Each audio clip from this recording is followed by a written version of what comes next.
إنما يخشى الله من عباده العلماء إن الله عزيز غفور۔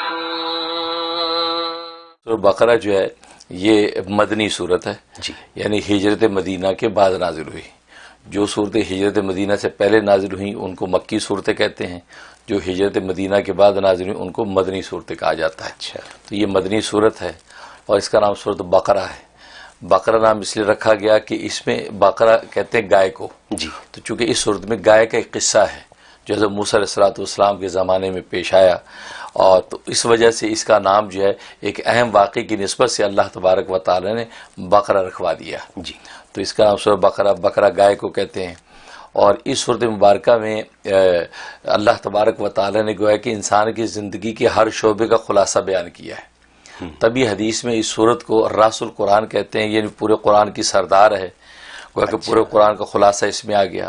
اسی طریقے سنام القرآن بھی کہتے ہیں، یعنی قرآن کی یعنی کوہان ہے یہ، جی، شان ہے یہ صورت۔ جی، تو اس لیے ایک حدیث میں فرمایا کہ پورے قرآن کا خلاصہ نچو سورہ بقرہ میں بند ہے۔ جی، تو کیونکہ سورہ بقرہ میں 5 زندگی کے شعبے انسان کے ہیں اور 5 کے بعد چھٹا کوئی شعبہ نہیں ہے، جی، ان 5 شعبوں کا خلاصہ اس صورت میں ہے۔ واہ سبحان اللہ۔ پہلا عقائد، دوسرا عبادات، تیسرے معاملات، چوتھا معاشرت اور 5واں جو اخلاق۔ تو یہ 5 زندگی کے شعبے ہیں، ان 5 کے 5 شعبوں کا خلاصہ اللہ نے سورہ بقرہ میں بیان کیا ہے۔ اور پھر 3 طرح کے انسانوں کا ذکر کیا ہے، کیونکہ دنیا میں 3 ہی طرح کے انسان آپ کو ملیں گے، ایک مومنین ہیں، دوسرے کفار ہیں اور تیسرے منافقین ہیں۔ تو گویا کہ مومنین، کافرین، منافقین، تو 3 ہی طرح کی کیٹیگری کے لوگ دنیا میں ہیں۔ تو اس صورت مبارکہ میں ان تینوں طرح کے انسانوں کا ذکر کیا گیا ہے، ان کے اوصاف اور خصائل رذائل بیان کیے گئے ہیں اس صورت میں۔ تو اس لیے اللہ تبارک و تعالی اس صورت کو بڑی عجیب شان عطا فرمائی ہے۔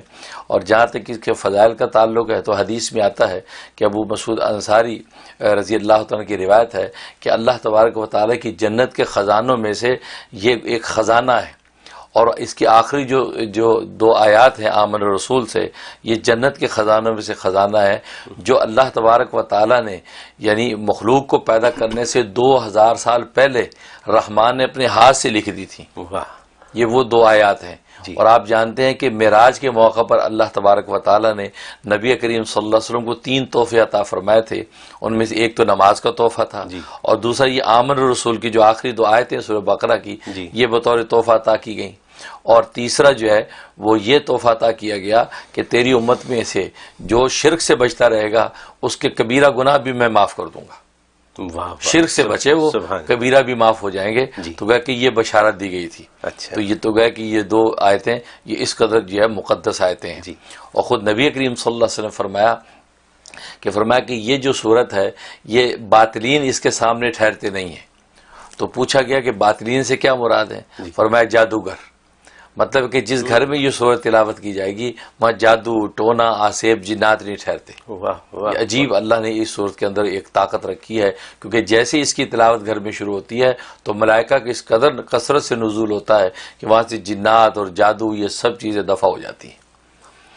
اس کے فوائد میں سے ایک بات یہ لکھی ہے کہ اگر کوئی بہت بڑا مقصد ہے، بہت بڑی مہم ہے جس کو آپ چاہتے ہیں حاصل کروں، تو 7 مرتبہ ایک ہی مجلس میں بیٹھ کے 7 مرتبہ سورہ بقرہ کی اگر تلاوت کر لی جائے تو اس مقصد میں کامیابی یقینی ہو جاتی ہے۔ اور مختلف لوگ پڑھ سکتے ہیں ایک ساتھ؟ وہ یہ بھی گنجائش ہے کہ اگر ایک ہی آدمی نہیں پڑھ سکتا تو مختلف لوگ بیٹھ کے 7 مرتبہ کا اس کا ختم کر لیں اور دعا کر لیں تو اللہ تبارک و تعالی مقصد پورا کر دیتے ایک ہی نشست میں۔